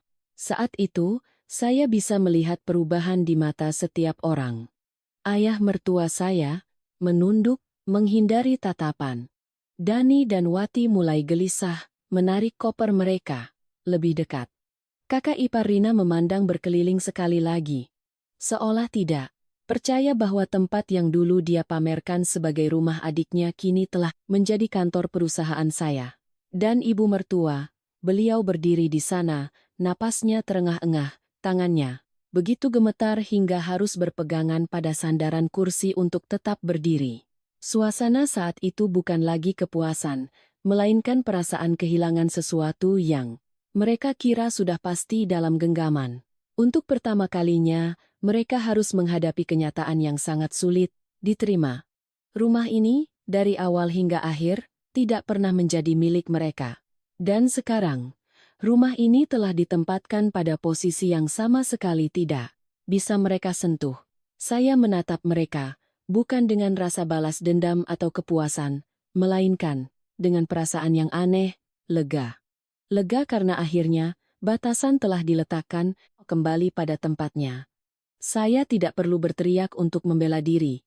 Saya tidak perlu memohon agar dimengerti. Dokumen-dokumen di atas meja, stempel-stempel merah, dan suasana kantor di sekitar saya telah berbicara untuk saya. Saat itu, saya tahu betul bahwa ini hanyalah kebenaran pertama yang terungkap. Dan ketika pintu sudah terbuka dengan cara seperti ini, tidak akan ada jalan kembali bagi perhitungan mereka yang salah. Rekaman suara yang membuka segalanya. Setelah saya meletakkan tumpukan dokumen hukum di atas meja, suasana di ruangan masih tegang seperti tali yang ditarik hingga hampir putus. Ibu mertua saya adalah yang pertama bereaksi. Beliau tidak bisa lagi menahan diri. Suaranya bergetar, bercampur antara amarah dan kekecewaan. Beliau menuduh saya kejam, tidak punya perasaan, dan memutuskan tali silaturahmi. Bagaimanapun juga, kamu pernah jadi menantu kami, kenapa bisa setega ini? Kata-kata itu diucapkan dengan berlinang air mata. Jika ada orang luar yang tidak tahu ceritanya, mungkin mereka akan menganggap saya sebagai penjahatnya. Saya berdiri diam mendengarkan, tidak langsung membantah. Saya menunggu sampai beliau selesai bicara, sampai semua tuduhan itu habis, yang tersisa hanyalah napas yang tersengal dan isak tangis yang terputus-putus. Barulah saat itu saya membungkuk dan membuka tas yang saya bawa. Gerakannya sangat pelan, sangat tenang. Seolah saya sudah lama menunggu momen ini. Saya mengeluarkan sebuah flash disk kecil dan meletakkannya di atas meja, lalu meletakkan ponsel saya di sebelahnya. Dua benda kecil itu berada di tengah meja, tetapi cukup untuk membuat semua orang di ruangan itu terdiam. Saya memandang berkeliling, suara saya merendah, tidak tajam, tidak juga sinis. Sebelum saya mempersilakan kalian semua pergi, kata saya ingin kita mendengarkan sesuatu. Tidak ada yang bertanya apa itu. Mungkin di dalam hati mereka sudah mulai timbul perasaan tidak nyaman yang sangat jelas. Saya menyambungkan flash disk ke laptop, lalu memutar rekaman suara pertama. Ruangan itu dipenuhi oleh suara yang sangat dikenal, suara ibu mertua saya. Nada. Suaranya memelas, lembut, sangat berbeda dari nada bicaranya saat ini. Beliau berkata bahwa beliau butuh pinjaman uang untuk modal usaha, bahwa beliau sedang kesulitan, dan hanya pinjam sementara, beberapa bulan pasti dikembalikan. Bahkan, beliau sempat menyinggung soal hubungan baik antara ibu mertua dan menantu. Begitu rekaman itu selesai, wajah ibu mertua saya menjadi pucat pasi. Beliau mundur setengah langkah, tangannya gemetar sambil berpegangan pada kursi. Sebelum ada yang sempat bicara, saya sudah memutar rekaman kedua. Kali ini, suara kakak ipar, Rina. Suaranya jelas, rinci, menyebutkan jumlah, pinjaman dan tujuannya. Untuk membuka toko online, stok barang, lalu untuk membayar utang kartu kredit. Dalam rekaman itu, Rina berjanji dengan sangat yakin akan mengembalikannya dalam waktu tertentu, tidak akan membuat saya khawatir. Suasana di ruangan semakin berat, saya bisa mendengar napas setiap orang. Rina berdiri kaku, wajahnya tidak ada darah sama sekali. Dia membuka mulut hendak mengatakan sesuatu, tetapi kemudian mengurungkannya. Dia hanya menunduk, menghindari tatapan semua orang. Saya tidak berhenti. Saya memutar rekaman ketiga. Suara Dani dan Wati terdengar, membicarakan pinjaman untuk membayar utang pribadi mereka. Suara mereka terdengar tergesa-gesa dan memohon. Setiap katanya jelas. Ada tanggal, ada jumlah uang, ada janji untuk mengembalikan tepat waktu. Ketika rekaman terakhir selesai, ruangan itu benar-benar sunyi, tidak ada lagi tangisan. Tidak ada lagi tuduhan. Yang ada hanyalah keheningan yang memalukan, menyelimuti semua orang. Ibu mertua saya, wajahnya kini putih pucat. Bibirnya bergerak-gerak lama sebelum akhirnya bisa mengeluarkan satu kalimat, hampir seperti bisikan. Kenapa? Kenapa kamu merekamnya? Pertanyaan itu bukan untuk mencari jawaban, melainkan kepanikan seseorang yang baru saja sadar bahwa semua yang dia kira bisa disangkal kini tidak punya jalan keluar. Saya menatap lurus ke arahnya, tidak menghindar. Suara saya tetap tenang, tidak ada kebencian. Karena saya tahu, suatu hari nanti kalian akan mengingkari semuanya. Saya tidak berbicara dengan keras, tetapi setiap kata terdengar sangat jelas. Saya tidak pernah menagih, lanjut saya dengan nada yang sama, tapi bukan berarti saya tidak punya bukti. Saya tidak perlu menjelaskan lebih lanjut. Saya tidak perlu menceritakan lagi bagaimana saya telah membantu, bagaimana saya telah bersabar. Rekaman-rekaman itu sudah berbicara untuk saya. Bima, yang sejak tadi berdiri di sudut ruangan, diam dengan cara yang aneh. Dia menatap flash disk di atas meja, lalu menatap saya. Tatapannya bercampur antara kebingungan dan amarah. Mungkin baru saat inilah dia benar-benar sadar bahwa wanita yang selama ini dia anggap baik dan mudah dibodohi, sebenarnya sudah melihat semuanya sejak lama. Hanya saja, saya memilih diam bukan karena saya tidak tahu, tetapi karena saya sedang menunggu waktu yang tepat. Saya mengambil kembali flash disk dan ponsel, memasukkannya ke dalam tas. Saya tidak menagih utang saat itu juga. Saya juga tidak mengancam akan menempuh jalur hukum. Saya hanya mengucapkan satu kalimat singkat yang cukup untuk membuat semua orang mengerti bahwa apa yang terjadi hari ini bukan lagi masalah perasaan atau konflik keluarga. Ini adalah kebenaran yang diletakkan di atas meja. Tidak bisa disangkal. Seluruh ruangan masih sunyi. Tidak ada yang berani saling pandang. Tidak ada yang punya cukup kepercayaan diri untuk bersuara. Orang-orang yang dulu mengira saya akan pergi dengan tangan hampa, yang mengira saya tidak akan berani berbuat apa-apa, kini berdiri di sana, dihadapkan pada kata-kata mereka sendiri di masa lalu. Dan saya tahu, momen itu bukan hanya sekadar rasa malu, tetapi juga awal dari kehancuran beruntun yang tidak pernah mereka duga. Kehancuran yang tak terhindarkan. Setelah rekaman-rekaman itu selesai diputar, ruangan itu diselimuti oleh keheningan yang begitu berat hingga tidak ada yang berani bergerak. Tidak ada lagi tuduhan, tidak ada lagi pembelaan. Segalanya seolah baru saja ditelanjangi di siang hari, memperlihatkan sisi terburuk yang selama ini mereka kira bisa disembunyikan. Ibu mertua saya adalah yang paling tidak kuat menahannya. Beliau terhuyung, tangannya memegangi dada, napasnya tersengal, lalu jatuh terduduk di sofa. Bukan pingsan, melainkan sebuah bentuk kejatuhan mental yang sangat jelas. Ketika pikiran tidak lagi sanggup menahan beban, tubuh pun menyerah. Saya menatapnya, tidak dengan rasa puas, tidak juga panik.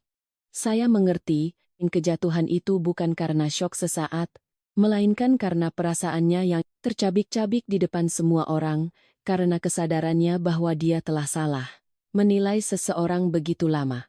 Ayah mertua saya berdiri di sebelahnya, bingung antara harus menolong atau harus berkata apa. Beliau memandang berkeliling, lalu menunduk dalam-dalam.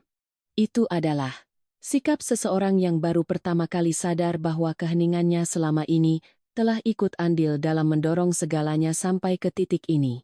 Tidak ada yang menyalahkannya. Tetapi justru keheningan itulah yang membuatnya paling sulit untuk mengangkat kepala. Di sudut lain, kakak ipar Rina berdiri kaku, wajahnya pucat, tatapannya kosong. Saya bisa melihat dengan jelas di matanya bukan hanya rasa malu, tetapi juga kepanikan. Mungkin di kepalanya saat ini sedang berputar kembali semua kenangan yang dulu sangat dia banggakan. Saat dia pamer kepada teman-temannya bahwa ini adalah rumah adiknya, saat dia membawa teman-temannya menginap, saat dia berjalan di rumah ini dengan sikap seorang pemilik. Kini, semua kenangan itu hancur berkeping-keping. Dia tidak lagi punya kepercayaan diri untuk menatap siapapun, apalagi keberanian untuk membuka mulut. Pasangan Dani dan Wati berdiri berdekatan, tangan mereka erat memegang gagang koper. Tatapan mereka tidak lagi santai seperti saat baru datang, melainkan penuh kekhawatiran. Mereka sadar, ketika rekaman itu sudah diputar, ketika semuanya sudah diletakkan di atas meja, tidak ada lagi yang akan membela mereka. Orang yang selama ini menjadi sandaran mereka saat kehabisan uang kini sudah tidak lagi berada di posisi itu. Bima, sejak tadi, hampir tidak bicara sama sekali. Dia berdiri di tengah ruangan, punggungnya tegak, tetapi kedua tangannya terkepal erat. Saya bisa melihat dengan jelas kebingungan di wajahnya. Tidak ada lagi kepercayaan diri, tidak ada lagi senyum puas. Tidak ada lagi nada yakin seperti saat di depan pengadilan. Bima mengeluarkan ponselnya, menekan sebuah nomor, menelepon wanita yang sedang dekat dengannya. Dia membelakangi kami, berbicara pelan. Tetapi di dalam ruangan yang sunyi ini, setiap katanya masih terdengar. Sayang, dengarkan aku dulu. Ini tidak seperti yang kamu pikirkan. Suaranya tergesa-gesa, sangat berbeda dengan sikap dingin yang pernah dia tunjukkan pada saya. Di seberang sana, suara wanita itu terdengar dingin, tanpa sedikit pun simpati. Kamu bilang setelah cerai, rumahnya jadi milikmu. Sekarang bagaimana? Pertanyaan singkat itu seperti sebilah pisau yang menusuk tepat ke jantung semua rencana Bima. Belum sempat dia menjawab, telepon sudah ditutup. Tegas, tanpa ragu, Bima berdiri kaku, tangannya yang memegang ponsel terkulai lemas. Saat itu, saya tahu betul bahwa wanita itu mendekatinya bukan karena perasaan, melainkan karena apa yang dia janjikan. Ketika janji itu hancur, hubungan itu pun tidak punya alasan untuk terus ada. Saya tidak perlu menyindir atau mengingatkannya, kenyataan sudah berbicara untuk saya. Ruangan itu kini seperti terpecah-pecah.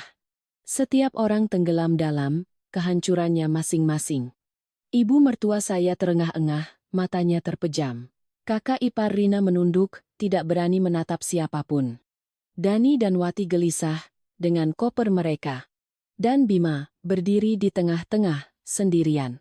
Dia kehilangan istri, kehilangan rumah, dan bahkan kekasih yang dia kira sebagai jalan keluar pun berbalik meninggalkannya dalam sekejap. Itu adalah kondisi kehilangan segalanya yang sesungguhnya. Bukan hanya harta, tetapi juga sandaran batin. Untuk pertama kalinya sejak saya mengenal Bima, saya melihat satu emosi yang sangat jelas di wajahnya. Ketakutan. Bukan sekadar takut, kehilangan. Tetapi takut karena sadar bahwa dia telah kehilangan segalanya hanya karena serangkaian perhitungan yang salah. Dia menatap saya. Tatapannya tidak lagi menantang atau meremehkan, melainkan tatapan seseorang yang baru saja sadar bahwa wanita yang dia kira baik dan mudah dibodohi ternyata sudah melihat semuanya sejak lama. Saya berdiri di sana, tidak berkata apa-apa lagi. Saya tidak perlu menghakimi, tidak perlu menuntut. Kehancuran itu sudah terjadi dengan sangat jelas. Masing-masing dari mereka, dengan cara mereka sendiri, sedang membayar harga atas perbuatan mereka. Dan saya tahu, apa yang baru saja terjadi di ruangan ini bukanlah akhir, melainkan hanya awal dari konsekuensi yang akan terus berlanjut. Epilog. Rumah yang menjadi kantor. Setelah hari itu, segalanya tidak langsung berakhir. Tidak ada polisi, tidak ada keributan, tidak ada lagi konfrontasi yang sengit. Namun, justru keheningan, setelah badai itulah yang membuat semua orang merasakan dengan jelas akibat dari apa yang telah terjadi. Ibu mertua saya dirawat di rumah sakit beberapa hari kemudian. Dokter mengatakan, beliau mengalami kelelahan mental, tekanan darahnya tidak stabil, dan semangatnya jatuh. Tidak ada yang mengatakannya secara langsung, tetapi saya tahu betul itu bukan karena penyakit baru, melainkan karena kenyataan yang terlalu berat untuk diterima oleh seseorang yang terbiasa menjadi pusat perhatian, terbiasa memegang kendali, dan terbiasa berpikir bahwa segalanya akan berjalan sesuai keinginannya. Saya sempat datang ke rumah sakit sekali, bukan untuk berdebat atau membela diri. Saya hanya berdiri di luar pintu kamar dan melihat ke dalam. Ibu mertua, saya terbaring di sana. Tubuhnya terlihat jauh lebih kurus, matanya tidak lagi setajam dulu. Beliau melihat saya, tetapi tidak berkata apa-apa. Saya juga diam.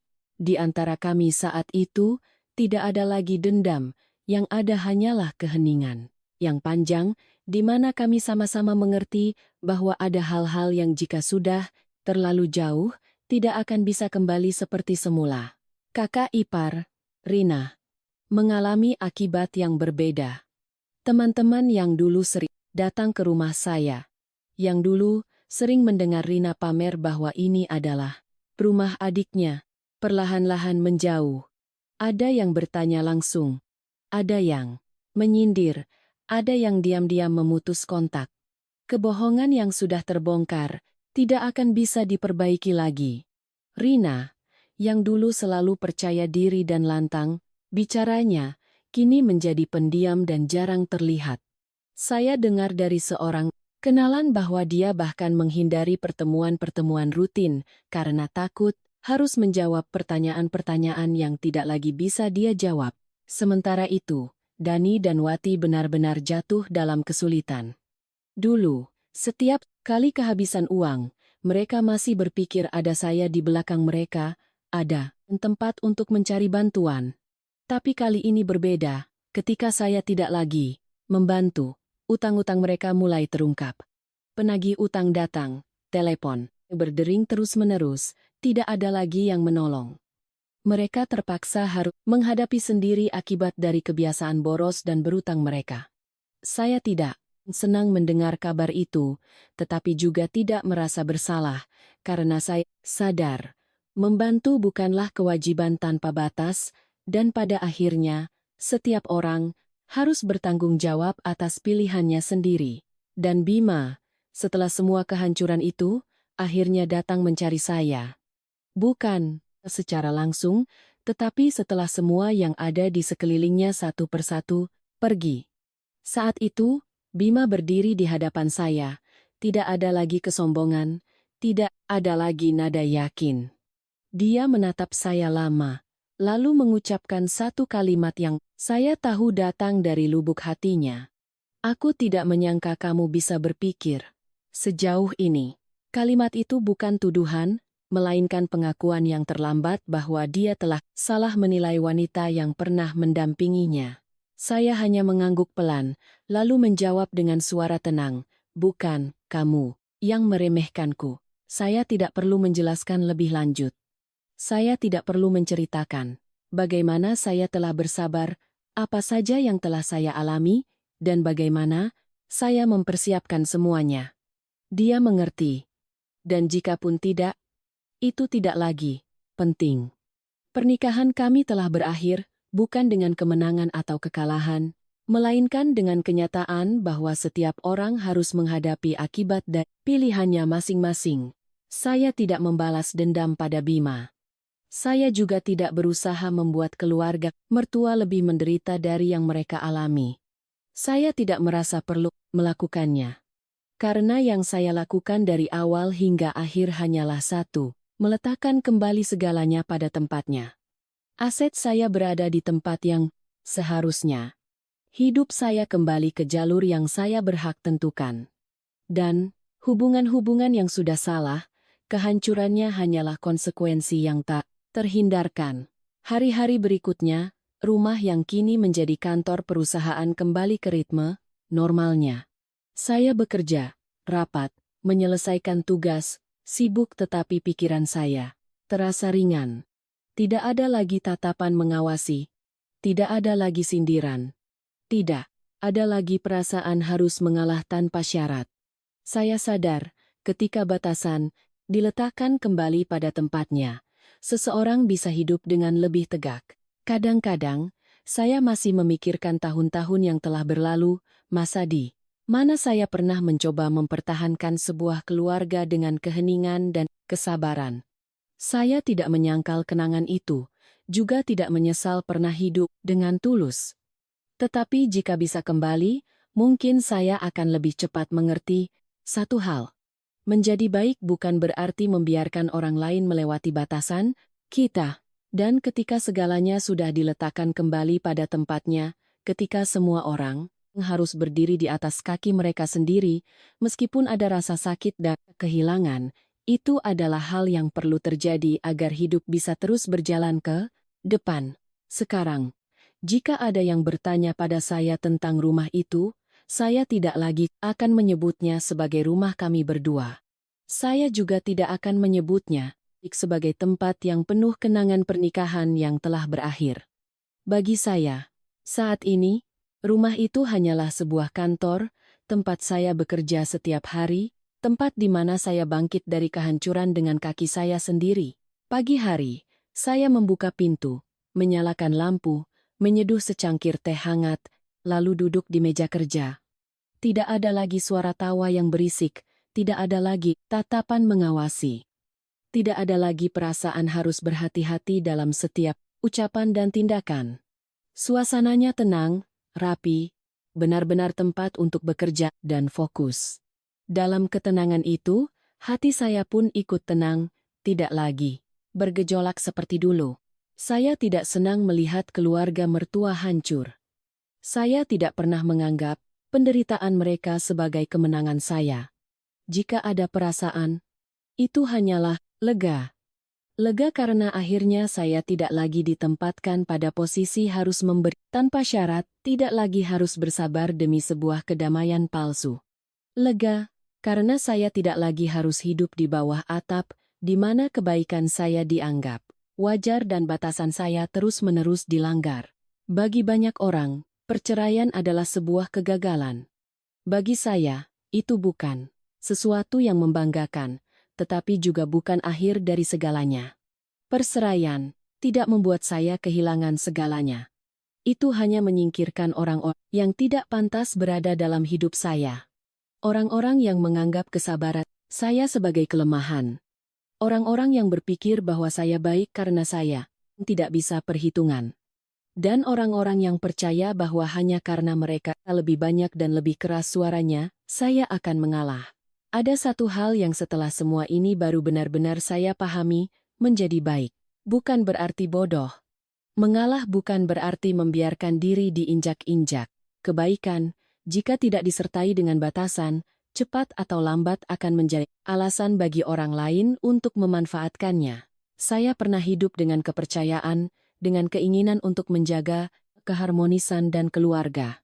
Tetapi saya juga telah belajar, ada hal-hal yang jika tidak saya jaga sendiri, tidak akan ada orang lain yang akan menjaganya untuk saya. Seringkali saat sendirian, saya masih berpikir, jika saat itu saya tidak sedikit lebih waspada, tidak rajin menyimpan dokumen, tidak diam-diam menyimpan bukti-bukti yang diperlukan, mungkin hari ini sayalah yang akan pergi dengan tangan hampa. Bukan hanya kehilangan harta, tetapi juga kehilangan kepercayaan dan harga diri. Saya tidak berani membayangkannya lebih jauh, karena memikirkannya saja sudah cukup membuat saya merinding. Hidup tidak selalu adil, tetapi selalu punya cara untuk memberikan kembali kepada setiap orang apa yang mereka pilih. Saya tidak memilih untuk membalas dendam, saya hanya memilih untuk melindungi diri saya sendiri. Saya tidak memilih untuk membuat keributan, saya hanya memilih untuk mengikuti hukum dan logika. Dan mungkin karena itulah, saya bisa keluar dari cerita ini tanpa membawa dendam. Pintu pernikahan itu telah tertutup, tetapi bukan untuk mengakhiri hidup saya.